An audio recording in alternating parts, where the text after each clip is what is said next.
श्रीराम समर्थ श्रीराम। शुका सारिखे पूर्ण वैराग्य जाचे,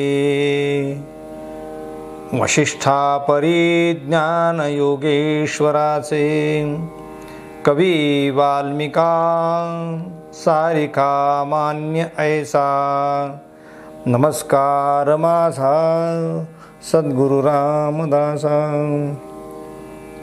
मला वाटते अंतरित्वा वसावे, तुझ्या दासबोधासी त्वा बोध व्हावे, अपत्या परी पाववी प्रेमग्रासा, महाराज या सद्गुरु रामदासा। जय जय रघुवीर सब संतन की जय, भारत माता की जय। श्रोता वक्ता श्रीराम समर्थ श्रीराम।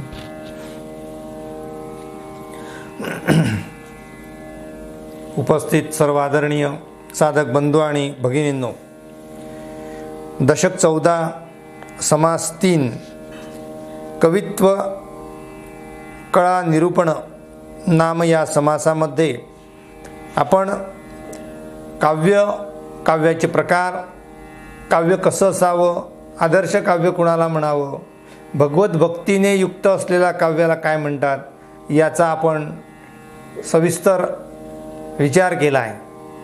श्री समर्थ त्या सगळ्या गोष्टीचे बारकावे आपल्याला सांगत आहेत।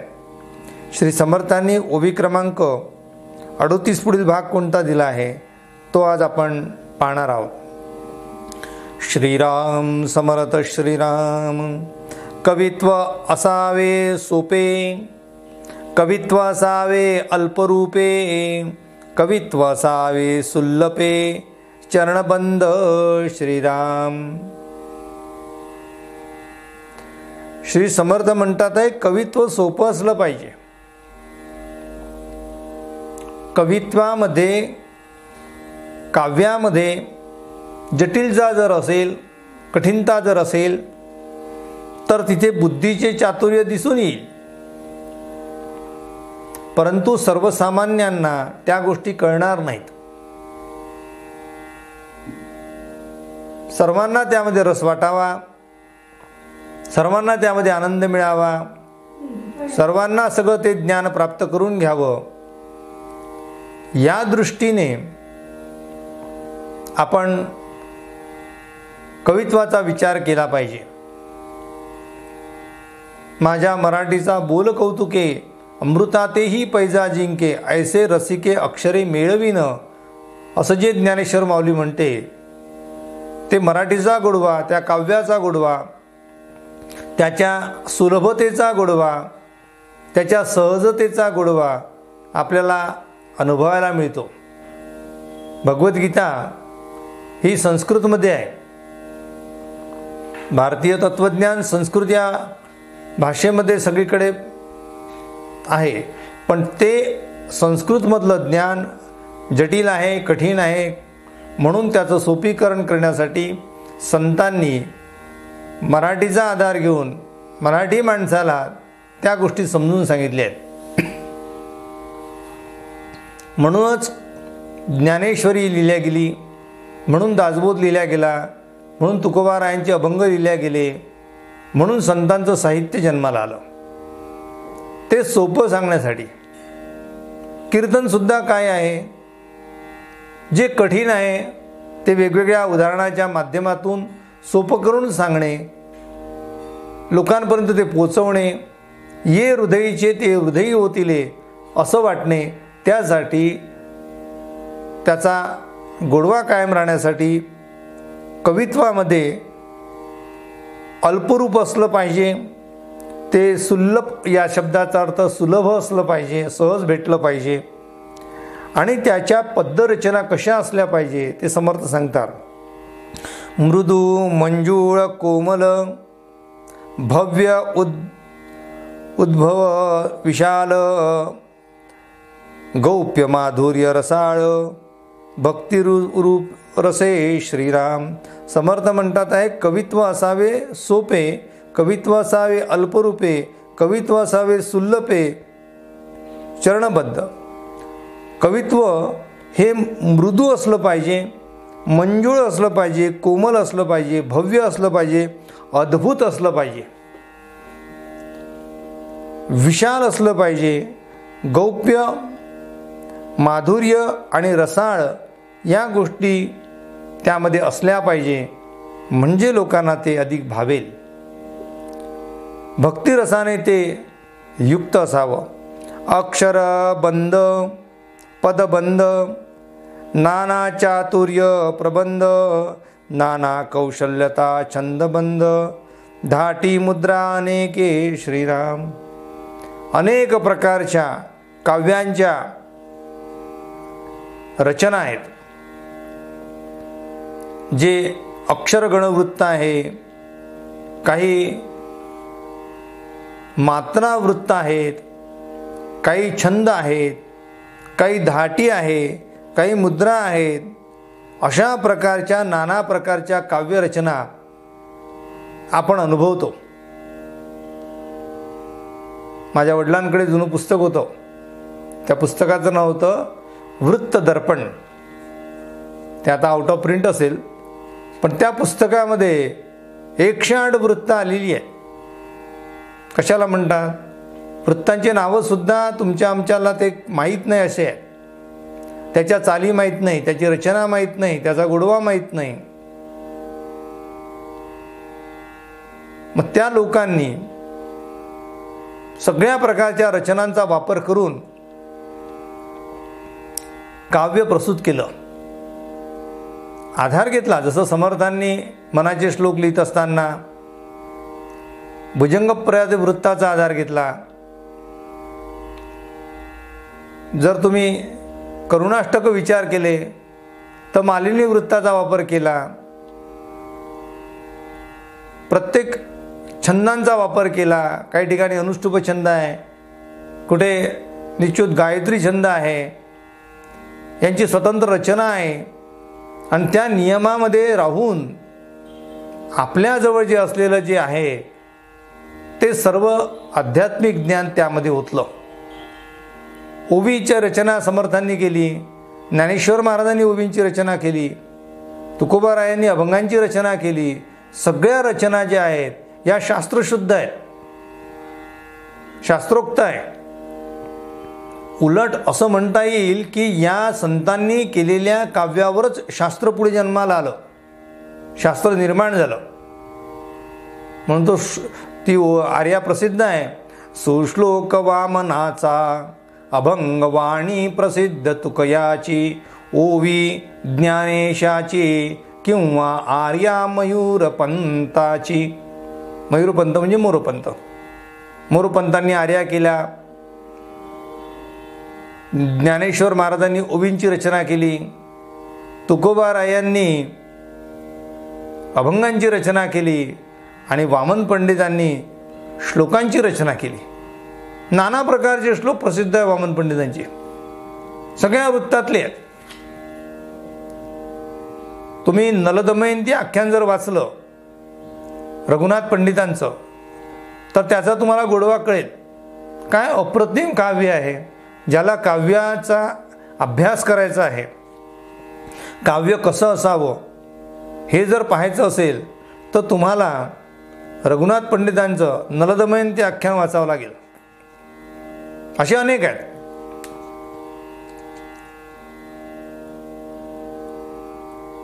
आधुनिक महिपती म्हणून ज्यांचा आम्ही विशेष करून नाम उल्लेख करतो असे संत सद्गुरू श्री दासगणू महाराज यांच्या रचनांत तुम्ही विचार करा.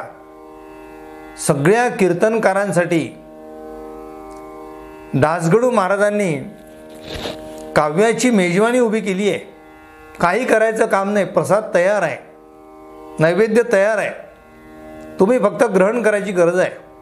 काही कुठल्या आख्यानाची गरज नाही, काही आख्यानं निर्माण करण्याची गरज नाही. नको ते बाहेरचे इकडचे तिकडचे अभंग कारण नसताना त्या आख्यानात टाकून आख्यानाची रंगत बदलवायचं काम नाही किंवा रंगत वाढवण्याचं काम नाही.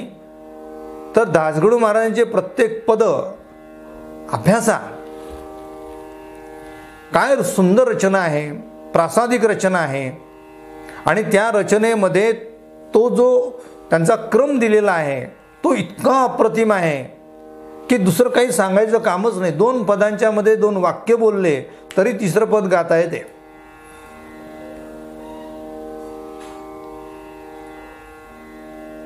आमच्या जगन्नाथ पंडितांच्या आख्यानामध्ये केवढे पद आहे, 60-65 पद आहे. रचना तुम्ही नुसते वाचल्या तरी कथा कळून जाईल. तैलंगणात मुगडा ग्रामी त्या बेगिनाड वंशात पेरू भट्ट विप्राच्या आले पोटास श्री जगन्नाथ. आर्या केली. रचना कशी करायची, एकही शब्द चूक नाही, ऱ्हस्व दीर्घ सुद्धा चुकला नाही, मात्रा चुकली नाही. रचनेमध्ये किती सुस्पष्टता आहे. तो कसा होता, जगन्नाथ पंडित कसे होते. शाघणा चतुर देखणा मदन तो उणा जयाच्या पुढती गजशिरा परी तुंदेल विराजे छाती. दारिद्र्य भयंकर घरी चित्र उभं केलं. भात भाकरी मिळेना पुरी 2 प्रहराते शारदा भक्त असल्यास लक्ष्मी रुसते. रचना किती सुंदर आहे. त्यातून विप्रतैलंगी तो असे देशोदेशी द्रव्य मिळवा या फिरत असे. विश्रांती त्यास घटकेची मुळी नसे. कानडा मुलुख शेजारी कर्नाटक कृपण जो भारी तया दरबारी रत्न हे आले घ्यावया भेट भूपाची दास गणू बोले. कटिबंध रचना भाग दिंडी आर्या कटाव काय अप्रतिम केलेले आहेत. तुम्हाला पाठांतराला सुद्धा कठीण नाही आहे. 1 पद 2दा-3दा व्यवस्थित वाचलं की ते पाठच होणार. म्हणून समर्थ म्हणतात आहे की ते कवित्व सोपं असलं पाहिजे, सुलभ असलं पाहिजे, साधं असलं पाहिजे. आमच्या दादांनी केलेल्या रचना तुम्ही जर कधी ऐकल्या भविष्यात योगाला तर तो आपण विचार करू. अप्रतिम काव्य करून ठेवलं आमच्या दादांनी. अप्रतिम. जगाच्या पाठीवर असं काव्य पुन्हा निर्माण होईल की नाही शंका आहे. किती अभंग केले, किती श्लोक केले, किती सुंदर रचना केल्या. समर्थांचा संपूर्ण चरित्र ओवीबद्ध रूपात 4,500 ओवी लिहून काढल्या. काय काय रचना करून ठेवली कल्पना करणार नाही तुम्ही. आयुष्यभर एक दिवस नाही ज्या दिवशी त्यांच्या हातातून नवीन काहीतरी काव्य बाहेर पडलं नाही. हे प्रासादिक काव्य आहे. अभ्यास आहे. एक शब्द चूक नाही, शोधून सुद्धा सापडणार नाही चूक. भगवद्गीता म्हटलं तर भगवद्गीतेचे पूर्ण 700 श्लोक त्यांनी वृत्तबद्ध केले, समश्लोकी केले जसे जसे. आणि समश्लोकी करून सुद्धा वृत्तांची रचना करत असताना विविध प्रकारच्या वृत्तांचा वापर त्यामध्ये केला. म्हणजे भगवद्गीतेचा एक अध्याय वाचायचा आणि इकडे एक अभंग वाचायचा, त्या पूर्ण अध्यायाचा अर्थ त्या एवढा अभंगामध्ये दिलेला आहे. किंवा श्लोक आम्ही विचार केला तर त्याच्यातला पहिला श्लोक जर विचार केला तर इकडचा हा पहिला श्लोक ते संस्कृतमध्ये आहे, मराठीमध्ये आहे. कुठे जगाच्या पाठीवर असं मिळणार आहे. विनोबा भावेने किती सुंदर काव्य करून ठेवलेलं आहे. गीताई तुम्ही वाचा, किती श्लोकी साधी आहे. तुकडोजी महाराजांचं नाव विशेष करून घेता येईल आपल्याला. राष्ट्रसंत तुकडोजी महाराज किती अप्रतिम ग्रामगीता लिहिलेली आहे. कधी आयुष्यात ज्या माणसाला मराठी येते त्या माणसाने हे जर समजा साहित्य त्यांच्या वाचनात नाही आले आयुष्यात तर आम्ही मराठी म्हणून जन्म घेतला त्यामध्ये काही अपराध करतोय असं समजायला पाहिजे. मराठी माणसाने ते वाचलेच पाहिजे. इतरांना येणार नाही बाबा, ठीक आहे, त्यांची भाषा नाही, त्यांना नाही कळत. इंग्रजी माणसाला ते कळणार नाही. पण मराठी माणसाला एवढा मोठा संतांनी ठेवा करून ठेवलेला आहे. त्या ठेव्याचा वापर आम्ही मराठी माणसं, आम्ही त्यांची लेकरं आहोत म्हणून हे ग्रंथ वाचल्या गेले पाहिजे. नाथांचं साहित्य केवढं विशाल आहे, नामदेव महाराजांचं केवढं विशाल साहित्य आहे. सगळ्या स्त्री संतांचा विचार केला, जनाबाई, बहिणाबाई सगळ्यांचा विचार केला, किती साहित्य लिहून ठेवलं आहे, अप्रतिम आहे. ते सगळं साहित्य म्हणजे सगळ्या संतांचं, कबीरांचं साहित्य पहा, काय अप्रतिम दोहे केले आहे कबीरांनी. जगाच्या पाठीवर सगळं तत्वज्ञान त्यांनी त्यामध्ये भरलेलं आहे. किती किती संतांची नावं घ्यावेत. म्हणजे व्यास वाल्मिकादिकापासून तर इथे राष्ट्रसंत तुकडोजी महाराजांपर्यंत सगळ्या संतांचा जर आम्ही विचार केला, महर्षींचा विचार केला, तर यांनी केलेलं काव्य या जगाला म्हणजे ही फार मोठी देणगी दिली आहे. लोक अनेक प्रकारे संपत्ती जमा करतात, ही खरी आमची संपत्ती आहे.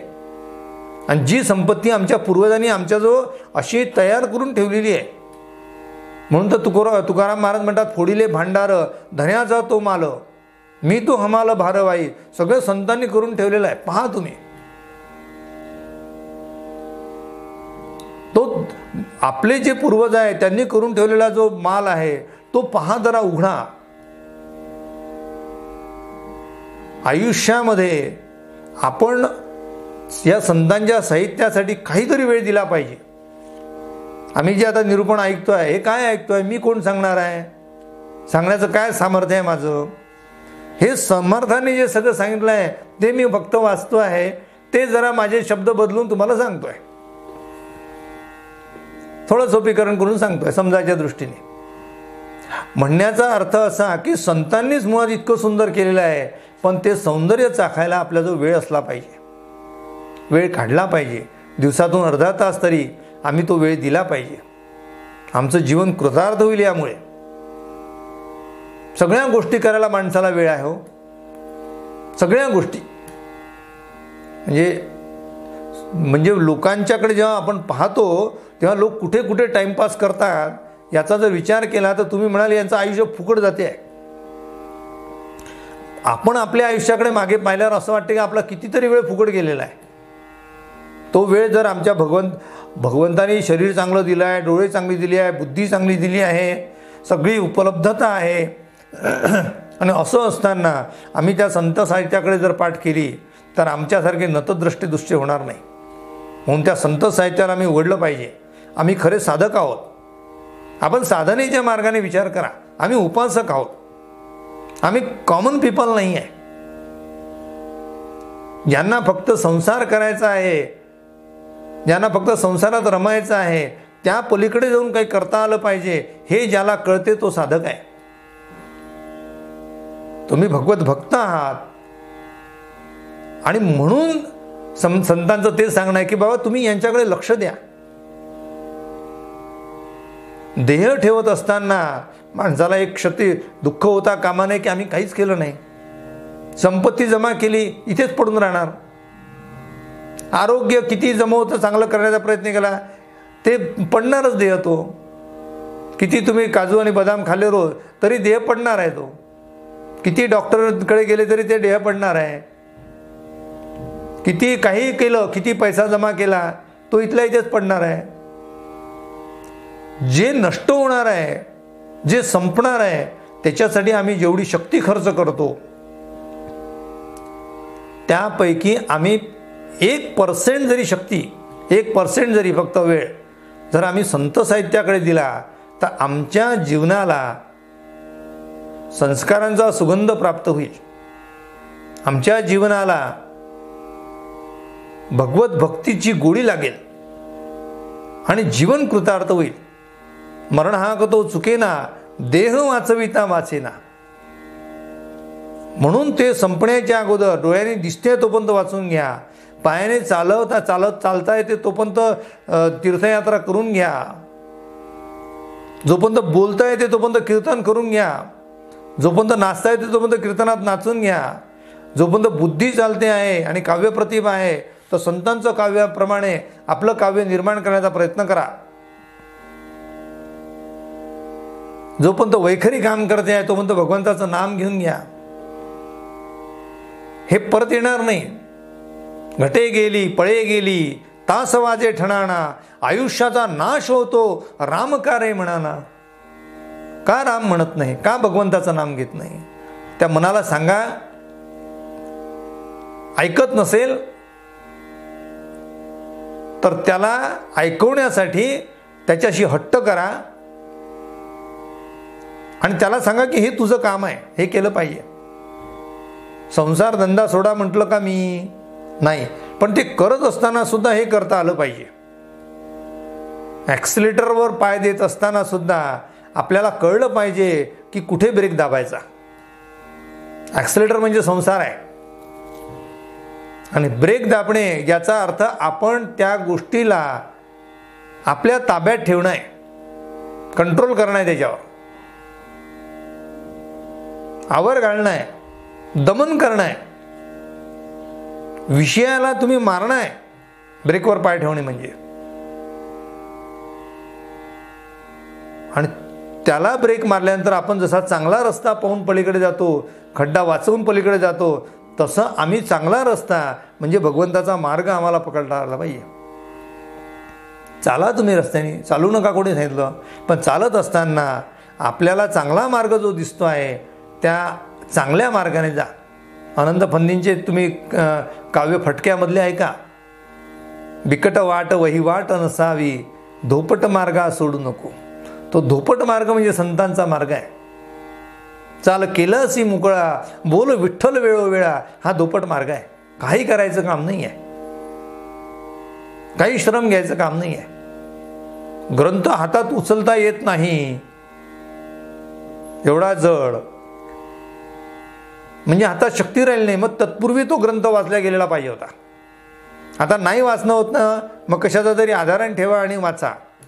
डोळे चांगले होते तेव्हा पाहता येत नव्हतं, आता चष्मा लावून का होईना पण तोपर्यंत तो वाचा, तो समजून घ्या. श्री समर्थ काय म्हणतात आहे, कशा प्रकारचं काव्य या संतांनी केलं आणि त्यांच्या मुखातून त्यांच्या हातातून बाहेर पडलेले प्रासादिक काव्य माणसाला कसं धन्य करते ते वर्णन समर्थ करतात आहे. अक्षर बंध पदबंध नाना चातुर्य प्रबंध नाना कौशल्यता छंदमंद धाटी मुद्रा अनेकी श्रीराम. अनेक प्रकारच्या काव्याच्या रचना आहे. म्हणून समर्थांनी त्या चौपाईमध्ये म्हटलं होतं, कोमल वाचा दे रे राम, प्रसंगी गोळख दे रे राम. त्याच्यात म्हटलंय धात माता दे रे राम, अनेक धाटी दे रे राम, रसाळ मुद्रा दे रे राम, जाड कथा मज दे रे राम, सज्जन संगती दे रे राम. काय अप्रतिम आहे त्याच्यामध्ये सगळं. हे कोणाला मागितलंय? कीर्तनकारांना या गोष्टी सगळ्या आल्या पाहिजे आणि त्या लोकांपर्यंत त्यांना पोचवता आल्या पाहिजे. मग त्याच्यासाठी अभ्यास आहे, म्हणजे जीवन सार्थकी आहे. समर्थ म्हणतात आहे, नाना युक्ती नाना बुद्धी, नाना कळा नाना सिद्धी, नाना अन्वय साधी, नाना कवित्व श्रीराम. नाना साहित्य दृष्टांत, नाना तर्क धातमात, नाना संमती सिद्धांत, पूर्वपक्षेसी श्रीराम. नाना गती नाना व्युत्पत्ती, नाना मती नाना स्फूर्ती, नाना धारणा नाना धृती, या नाव कवित्व श्रीराम. समर्थांनी कवित्वाचे लक्षण देत असताना त्यांनी सांगितलं की ते अक्षरबद्ध असलं पाहिजे, पदबद्ध असलं पाहिजे, चातुर्याने नटलेलं असलं पाहिजे, त्यात कौशल्यता असली पाहिजे, धाट मुद्रा या प्रकारचे छंद त्यात असले पाहिजे, युक्ती त्यात असली पाहिजे, बुद्धीचा वापर केला पाहिजे, कला असली पाहिजे, नाना प्रकारची सिद्धी असल्या पाहिजे, ज्याच्यातून काही साध्य होईल असं काही असलं पाहिजे, याला कवित्व म्हणावं. नाना साहित्य त्यामध्ये असले पाहिजे, अनेक दृष्टांत सिद्धांत व्यवस्थित समजून सांगता आले पाहिजे, नाना प्रकारचे तर्क असले पाहिजे, धात असली पाहिजे, मात असली पाहिजे, नाना प्रकारच्या संमती सिद्धांत त्यामध्ये असले पाहिजे, पूर्वपक्ष असला पाहिजे, अशा प्रकारे गती असली पाहिजे, त्यामध्ये व्युत्पत्ती म्हणजे ज्ञान असलं पाहिजे, मती असली पाहिजे, त्यामध्ये ऐकल्यानंतर स्फूर्ती वाटली पाहिजे. पोवाडे ऐका बरं, बसल्या बसल्या म्हाताऱ्या माणसाला सुद्धा अंगामध्ये असलेलं रक्त सळसळ करेल, हातात शस्त्र घेऊन युद्धाला जाऊ की काय असं त्याला वाटेल. पण केव्हा त्याच्यामध्ये स्फूर्ती असली पाहिजे, त्या काव्यामध्ये धारणा असली पाहिजे, धृती असली पाहिजे. किती बारीक गोष्टी सांगितली आहे. शंका आशंका प्रत्युत्तरे, नाना काव्ये शास्त्राधारे, तुटे संशयो निर्धारे, निर्धारिता श्रीराम. जेव्हा त्याची निर्मिती होते त्या प्रकारे त्यामध्ये असलेली कुठलीही शंका कायम राहता कामा नये. सगळे लोक ऐकल्यानंतर निशंक झाले पाहिजे. त्यानंतर समर्थ म्हणतात आहे त्यामध्ये प्रश्न आणि उत्तरं प्रत्युत्तर असले पाहिजे. आणि त्या सगळ्या गोष्टी करताना काव्याचा आधार घ्यायचा आहे, पण शास्त्राचा आधार सोडायचा नाही आहे. म्हणजे शास्त्रही काय म्हणते म्हणजे ज्ञान हे काव्यामध्ये आलं पाहिजे. तुटे संशयो निर्धारे. ज्या ज्या लोकांनी ते वाचेल त्या लोकांचे सगळे संशय दूर झाले पाहिजे. समर्थांनी दासबोध लिहिताना सुरुवातीला सांगितलं आहे तुटे संशयाची मूळ एकसरा. ग्रंथ वाचण्याचा काय परिणाम, फलिश्रुती काय, काव्य वाचण्याचा परिणाम काय, ते ऐकल्याबरोबर आपले सगळ्या शंका दूर झाल्या पाहिजे. अशा प्रकारचं काव्याचं लक्षण समर्थ सांगतात आहे. अजून काही गोष्टी राहिल्या आहेत त्याचा विचार आपण उद्याच्या निरूपणात करूया. आणि आज आपण एक गोष्ट आपल्याला विनंतीपूर्वक सांगू इच्छितो की आपण एक यूट्यूब चॅनल सुरू केलेलं आहे नवीन कीर्तनाच्या संदर्भातलं, ज्याचं नाव नाचू कीर्तनाचे रंगी आहे. व्हॉट्सअपला मी अशा प्रकारची त्याची लिंक पाठवलेली आहे. पण जे माझे आदरणीय साधक बंधू भगिनी आहेत जे व्हॉट्सअप ग्रुपवर माझ्याबरोबर नाही आहेत, परंतु जे यूट्यूबला द गोल्डन इंकवर ऐकतात त्याही साधकांना मी विनंती करेल की त्यांनी त्या यूट्यूब चॅनलला सबस्क्राईब करावं. ते पहिलं कीर्तन त्यावर मी समर्थांच्या आशीर्वादाने केलं आहे, ते आपण श्रवण करावं आणि त्याचाही आनंद आपण घ्यावा अशी मी आपणाला प्रार्थना करतो. नाचू कीर्तनाचे रंगी या यूट्यूब चॅनलला सबस्क्राईब करून आम्हाला कृतार्थ करावं अशी मी सर्वांना प्रार्थना करून आजची निरूपण सेवा श्री समर्थ चरणी समर्पित करतो. उपासनेला दृढ चालवावे, भूदेव संतासी सदा नमावे, सत्कर्म योगे वय घालवावे, सर्वामुखी मंगल बोलवावे. जय जय रघुवीर समर्थ, सब संतन की जय. भारत माता की जय. श्रोता वक्ता श्रीराम समर्थ श्रीराम.